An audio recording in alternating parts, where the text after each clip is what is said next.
It's good to be in the house of God. Tayo po ba ay masaya ngayong umaga? Amen. Salamat sa Panginoon. At every time na ako ay tatayo dito sa pulpito, ito po ay isang malaking biyaya, pribileyo mula sa Panginoon. At salamat din po sa tiwala po ng ating pastor. At ngayong umaga po tayo po ay magsitayong lahat at buksan po natin ang ating mga Bible. James chapter 4. James chapter 4.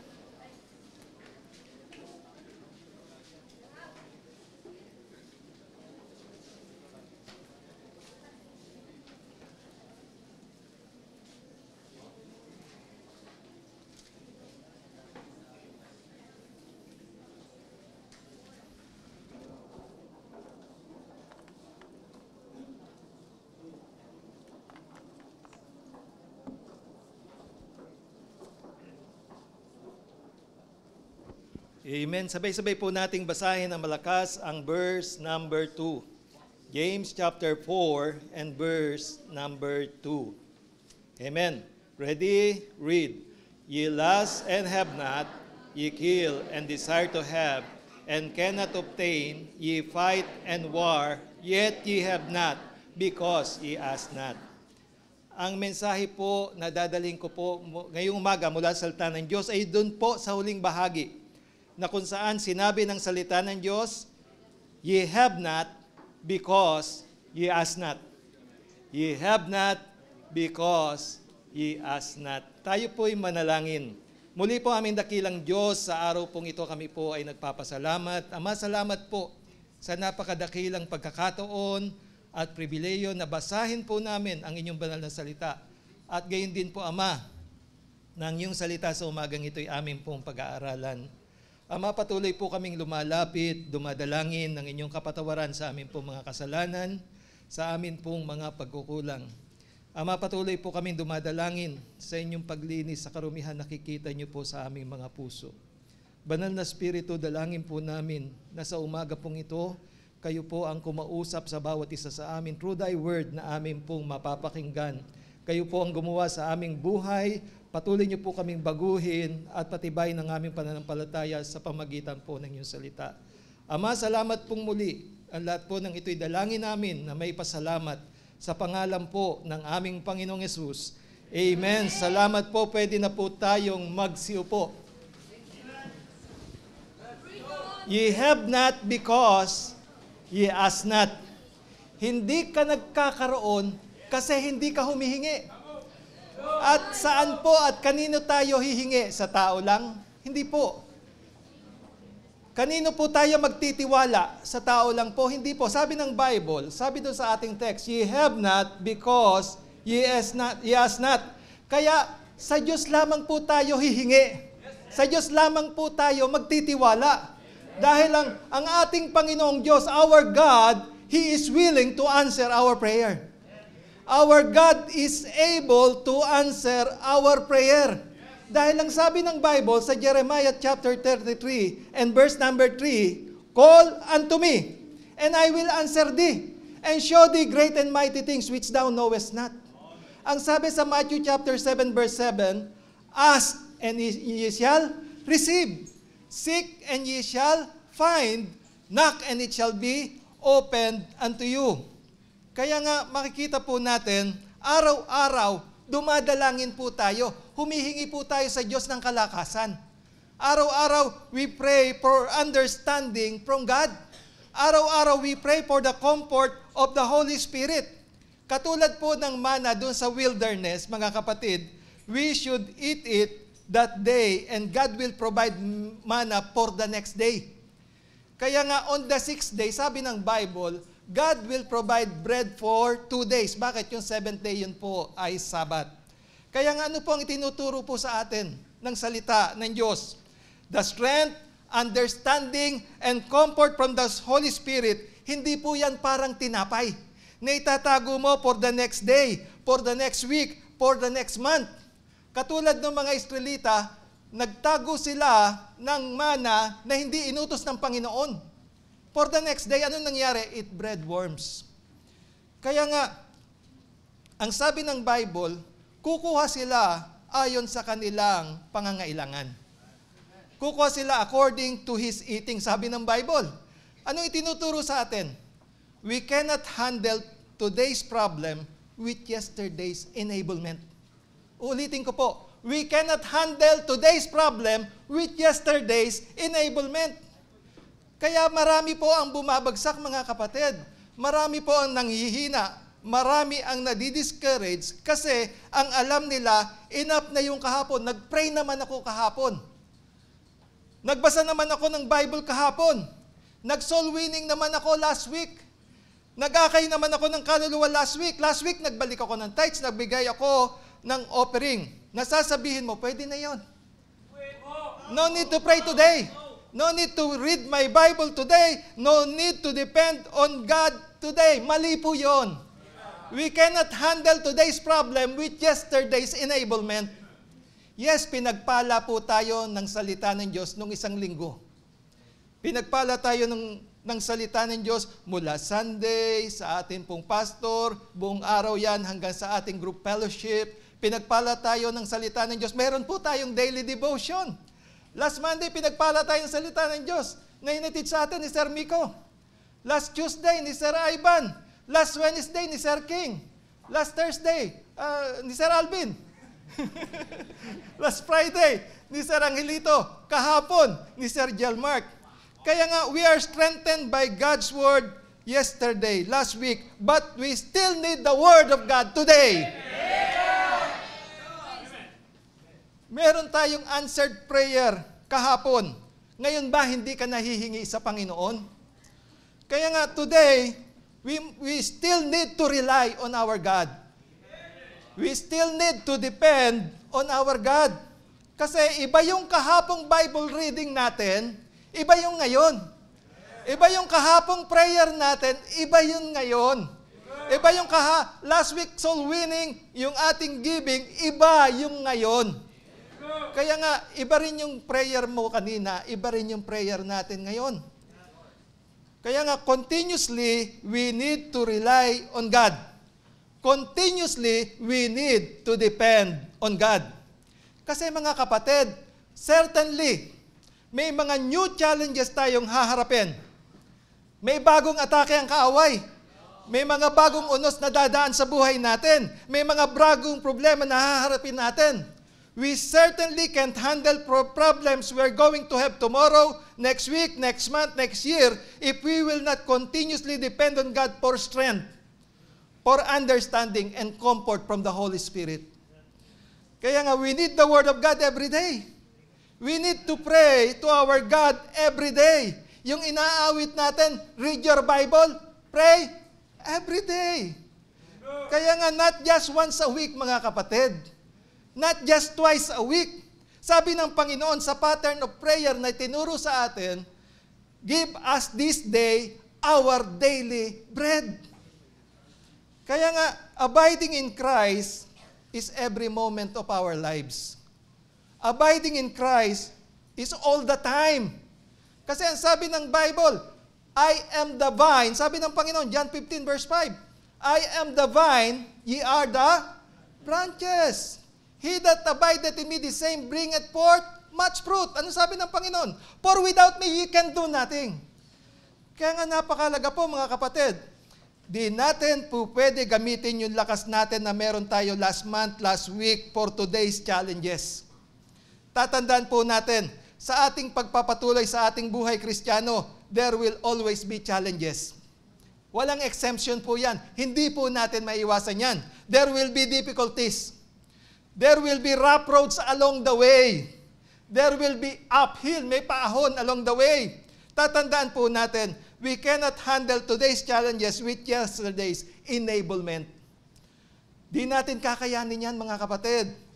Kaya nga, kung ikaw ay driver, kahapon nag-pray ka bago ka mag-drive, ngayon, kailangan mo mag-pray bago ka mag-drive uli.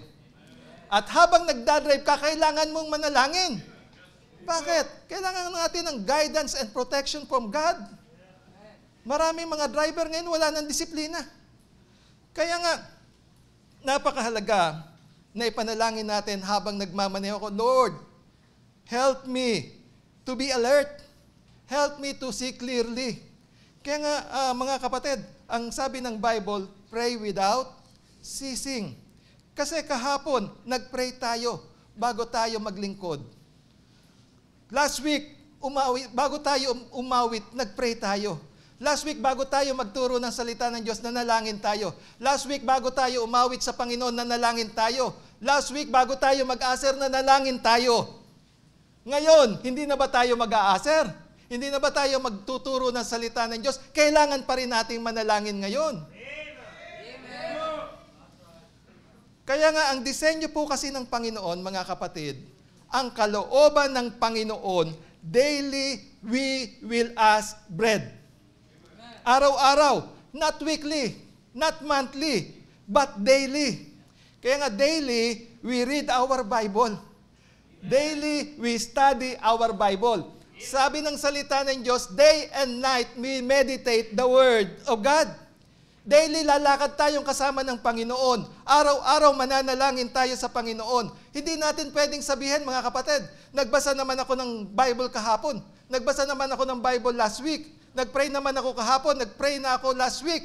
Enough na yon. No, mali po yon. We should rest in God all the time. We should depend on Him every day, every moment of our lives, mga kapatid. Dahil hindi po natin kayang harapin ang challenges. Hindi natin kayang magawa ang gawain ng Panginoon. Hindi natin kaya sa ating sarili magpatuloy kundi tayo naka-abide sa Panginoon. Kaya nga, every day, araw-araw, we need God's empowerment. Every day, we need God's enablement. Kaya kung minsan, mga kapatid, nawawala tayo ng lakas, harapin yung pagtuya sa atin, harapin yung pinagtatawanan tayo, harapin yung pinahiya tayo, harapin yung sinabihan tayo ng masakit na salita. Kasi sabi ng Bible, ye have not because ye ask not. Kaya nga, humingi ka ba ngayon sa araw na ito ng God's empowerment? Kasi sa sarili natin, mga kapatid, tanggapin na natin, mahina tayo. Ang problema nga, mga kapatid, mahina na tayo kung minsan mayabang pa tayo. Paano natin nasabi yan? Kasi hindi ka nahingi ng kalakasan sa Diyos. Ang sabi ng Bible, James chapter 4 verse 6, God resisted the proud, but giveth grace unto the humble. A humble man will bow down in prayer. A humble man will ask for God's help. A humble man will ask for God's power. Kaya nga, without God's empowerment, araw-araw nahaharapin yung challenges. At habang tumatagal ka sa pakikibaka, sa sarili lang natin, mga kapatid, sa ating pakikibaka for everyday challenges, mapapagod tayo. Sa pakikibaka natin, sa sarili lang natin, without God's enablement, manlulupay-pay tayo.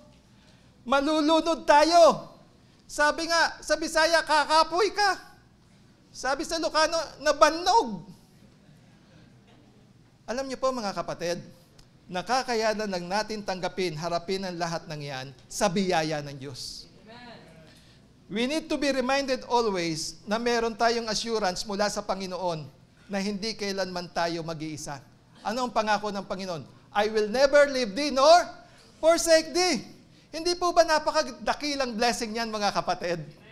Na meron tayong Diyos na malalapitan natin. Meron tayong Diyos na mahihingan natin. Meron tayong Diyos na madidependihan natin. Meron tayong Diyos na matatawagan natin sa lahat ng oras, sa lahat ng pagkakataon. That is a great blessing.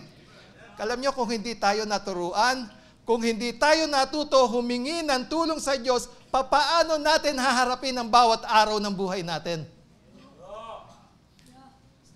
Tatandaan po natin, sa ating pangangailangan, ang Diyos ang nagpo-provide. Sa ating karamdaman, ang Diyos ang nagpapagaling. Sa ating laban ng buhay, Diyos ang lumalaban para sa atin. Sa ating unos ng buhay, Diyos ang ating tanggulan. Sa ating kahinaan, Diyos ang magpapalakas sa atin. Sa ating pagbagsak, Diyos ang magbabangon sa atin. Kaya nga, all the time we should depend on God. All the time we should rely on our God. Naniniwala ba tayo na kaya ng Diyos tayong pagpalain? Bakit hindi tayo prayerful? Ye have not because ye ask not. Kaya nga naniniwala ba tayo na ma-accomplish natin through God's enablement yung pag-aaral mo? Kasi kung sa sarili lang natin, ang sanlibutan, yung mga mag-aaral, meron silang prinsipyo. It is better to cheat than to repeat. Hindi ganyan ang anak ng Diyos. Meron tayong Diyos na mag-i-enable sa atin. Naniniwala ka ba that through God's enablement, we can accomplish yung trabaho natin, yung business natin, yung ministry, yung task natin? Then why are you not prayerful? Ye have not because ye ask not. Tandaan po natin, halimbawa, when we disconnect to the power source, we will run on our small and short-lived battery. Sa sarili na lang natin. Anong mangyayari? Masigla ka lang sa simula. Masigasig ka lang sa simula. Masipag ka lang sa umpisa. Masaya ka lang sa umpisa. Kasi, mga kapatid, without God, lagi tayong kapos. Without God, lagi tayong kulang. Sabi ko nga doon sa graduation kahapon doon sa Good News classes, pag pinag-usapan ang kaligtasan sa sarili natin, lagi tayong kapos. For all have sinned and come short of the glory of God. Pag pinag-usapan ang kaligtasan, lagi tayong kulang. Kaya nga 3 bagay ang inihatid ko patungkol sa kaligtasan mula sa salita ng Diyos. Ang kaligtasan, dahil lagi tayong kapos sa sarili natin, laging kulang, ginawa ng Diyos na free gift. Anong ibig sabihin? Ang Panginoon na ang nagpakasakit, ang Panginoon na ang namatay para sa atin. Ang kaligtasan by faith. Ang kaligtasan forever. Kaya nga, stay connected in prayer. Stay connected in the Word of God. Stay connected in serving. Stay abiding with God so He can constantly fill you with His grace and power. Kaya nga napakalaga po. We cannot say, okay naman ako kahapon, siguro okay na din ako ngayon. Revive naman ako kahapon, I don't need revival today. Na-bless ako by the Word of God kahapon, I don't need to read my Bible today. Na-bless ako kahapon ng salita ng Diyos, I don't need to listen to the preaching of the Word of God today. May answered prayer ako kahapon, I don't need to pray today. Ang sabi ng Bible, pray without ceasing. Anong sabi sa Acts 5:42? They cease not to teach and preach the Lord Jesus Christ. Anong sabi ni Apostle Paul kay Timothy? Give attendance to reading. Kaya nga, if we are using yesterday's strength for today's challenges, paano na kung katulad ni Job? Sa loob ng isang araw, nawala ang lahat ng kabuhayan niya. Sa loob ng isang araw, ang kanyang mga anak namatay sa iisang pagkakataon. Sunod-sunod within the day. Kaya nga, if we are using yesterday's strength for today's challenges, paano kung katulad ni Job? Yung atake ng kaaway sa kanya, sunod-sunod. Nawala yung kanyang kalusugan. Nawala ang suporta ng kanyang asawa. Nawala ang suporta ng kanyang mga kaibigan.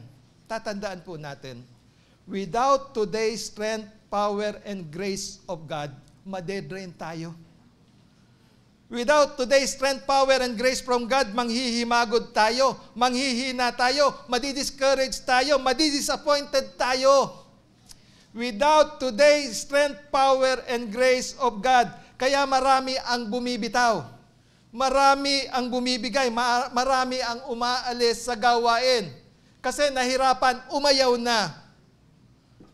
Nasaktan, naduwag na. Napahiya, di na nagpatuloy. Kaya nga, we are not a failure until we quit. Si Peter is not a failure. Kapag di ka bumangon, kapag hindi ka nagpatuloy, kapag hindi ka bumalik sa kalooban ng Panginoon, doon ka failure. Kaya nga, bakit tayo magkukwit? Di ba sapat ang kahabagan ng Diyos? Hindi ba sapat ang biyaya ng Diyos? Hindi ba sapat na dahilan ang pag-ibig ng Panginoon sa atin para tayo bumalik at magpatuloy? Kaya nang sabi ng Panginoon kay Peter, "Lovest thou me more than this? Feed my lambs." Kaya nga, ano po ang difference between faithful people and unfaithful people? Anong pagkakaiba ng mga faithful people sa unfaithful people? Ang faithful people po, nagpapatuloy kahit nasasaktan. Ang faithful people, nagpapatuloy kahit napapagod. Kahit may karamdaman. Ang faithful people, nagpapatuloy kahit maraming problema. Kahit mahirap ang buhay, ang faithful people nagpapatuloy. Kasi ang faithful people, mga kapatid, para sa kanila, walang valid excuse, walang valid reason to quit. Pero yung unfaithful people, simula pa lang, bibitaw na. Napagtawanan, ayaw na. Napagsabihan lang na masama, bibitaw na. Napuyat lang ng isang gabi, ayaw na. Nagutom lang, ayaw ko na. Pero yung faithful people, hindi ba sila napapagod? Napapagod po sila. Pero di nanghihimagod. Kaya saan humuhugot po ng lakas ang faithful people? Hindi sa sarili nila, sa Panginoon. Tanong ko, kung di tayo kukuha ng lakas sa Diyos ngayon, saan tayo kukuha ng lakas? Kasi sa pag-aaral, may mga challenges. Sa pamilya, may mga challenges. Sa trabaho, may mga challenges. At yung challenges na yan, araw-araw meron. Paano tayo makakatulong sa iba ngayon? Paano tayo makakapag-minister sa kapatid ngayon? How can we be a blessing today to others if we will not abide in the Lord? How can we be a blessing to others? How can we minister to others if we will not depend on God? How can we be a blessing to others and minister to others if we will not rely on God today? That is why we need to continuously be filled with the Spirit, mga kapatid. If not, sa pagsaserve natin, we will do it in the flesh if we are not filled with the Spirit. Sa pagharap sa challenges, we will do it in the flesh. Tandaan po natin, when we are disconnected from the source of our strength, from our Lord, we have only a small battery. Kasi sa sarili na lang natin ginagawa. Later, mapapagod tayo. Every day, we need God's grace. Every day, we need God's mercy. Every day, we need God's power to face our daily challenges. Kaya nga, we need to ask God for His empowerment, for His enablement, again and again, not just for one time only. Kaya nga mga kapatid, ang sabi ng Bible, "Ye have not because ye ask not." Ang prayer dapat natin mga kapatid, "Lord, pinalakas niyo po ako kahapon, palakasin niyo po ulit ako today. Lord, tinulungan niyo po ako mag-akay ng kaluluwa kahapon, tulungan niyo po ulit ako today. Lord, gawin niyo po ulit akong kagamit-gamit today." Alam niyo po kung bakit minsan nauubos ang pasensya natin? Kung bakit minsan naiinis tayo? Kung bakit minsan napipikon tayo? Kasi ang ginagamit nating lakas yung kahapon. Di ka na humingi ng lakas muli, sa Diyos ngayon. Kasi iba kapag daily we are praying for God's strength. Iba po mga kapatid, kung daily we are praying for God's enablement. Iba kapag kapangyarihan ng Diyos ang gumagawa. Kasi, ang magiging patotoo natin mga kapatid, kung di ako tinulungan ng Diyos, di ko magagawa ito. Ang magiging patotoo natin, kung hindi ako tinulungan ng Diyos, hindi ko ma-accomplish ito. Kung hindi ako tinulungan ng Diyos, hindi ko malalampasan ito. Kung hindi ako tinulungan ng Diyos, hindi ko mapapagtagumpayan ito. Kaya nga, kasi nga po mga kapatid, kapag inalis ang biyaya ng Diyos sa buhay ko, wala ako ngayon sa harapan nyo. Kapag inalis ang biyaya ng Diyos sa buhay ko, baka hindi ako nadalo. Baka hindi na ako naglilingkod kasi I cannot live without God in my life. I cannot live without God. My life would be meaningless without God. My life would be without direction without God. My life would be without purpose, without and apart from God. Kaya nga we cannot say, mga kapatid, sa ating sarili, di natin kakayanin yung mga daily challenges. Kasi kung may anak kang matigas ang ulo, sa iyong sarili mo kaya yan. Kung may kasama ka sa trabaho, di mabuti ang trato sa iyo. Paano kung may kapitbahay ka, di maganda ang pakikitungan sa iyo, lagi kang pinariringgan. Yung mga challenges, problems today in our own energy, tandaan po natin, in our own energy, may limitation tayo. Shall we use yesterday power or we will ask God again today for strength? We will ask again God today for empowerment. Kasi nga po mga kapatid, we cannot say sapat na yung faithfulness ko last month. Kaya nga faithful, ibig sabihin, nagpapatuloy kang dumepende sa Panginoon. Kaya nga ang prayer natin, Lord, tulungan niyo po ako today. Lord, palakasin niyo po ako today. Kasi po, Panginoon, I can do nothing without you. Pero maraming salamat, Philippians 4:13, I can do all things through Christ, which strengtheneth me.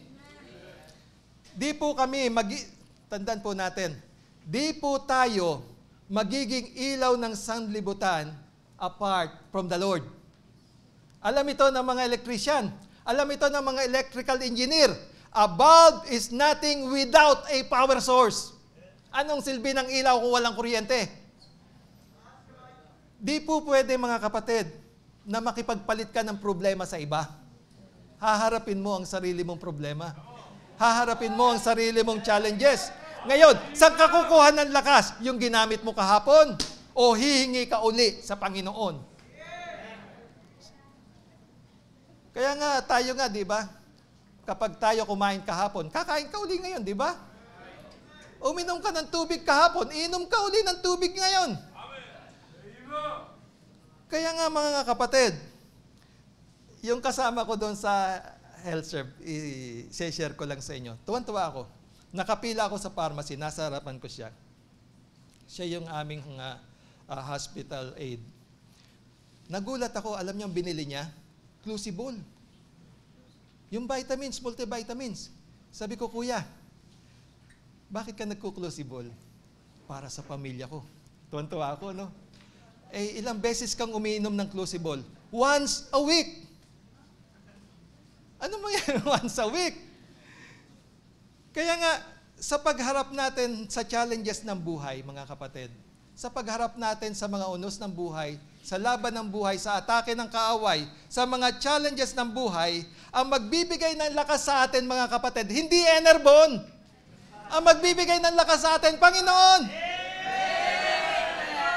Kasi kung wala ang lakas mula sa Panginoon, mga kapatid, mapapagod tayo. Malulunod tayo. Mga kapatid, lahat tayo may problema. Walang exempted yan. Lahat tayo may pinagdadaanan. Pero, hindi nyo ba napapansin? Pag titingnan, parang wala, parang hindi halata. Alam nyo po kung bakit nakakaya? Sa biyaya ng Diyos. We need God's Word every day. We need assurance from the Word of God every day na magre-remind sa atin bilang anak ng Diyos that God is our God, God is our helper, we will never be alone. Ang tanong ko, saan ka lumalapit today? Saan ka humihingi ng tulong today? Saan ka kumukuha ng lakas ngayong araw na ito? Sa nakaraan mong lakas, nung isang linggo, nung isang buwan, nung isang taon, o hihingi ka uli ngayon sa Panginoon? Kaya nga, ang sabi ng Bible, ye receive not because ye ask not.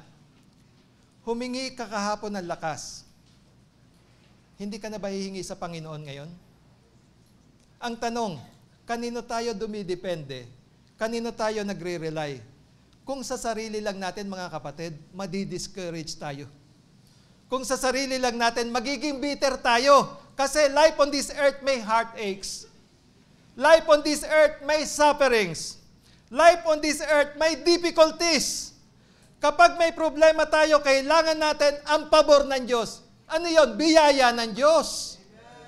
Every day we need to come to the throne of grace. Kasi lahat tayo mga kapatid, no exemption, araw-araw may problemang haharapin.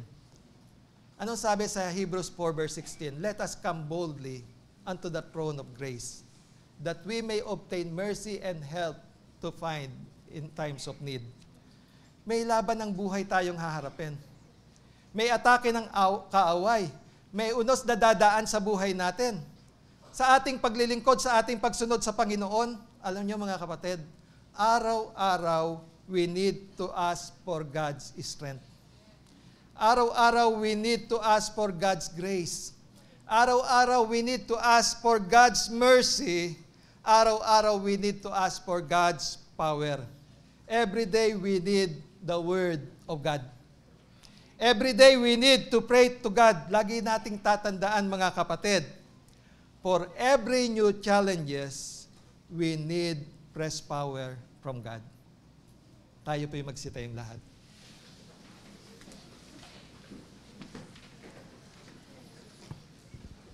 Tayo po ay manalangin.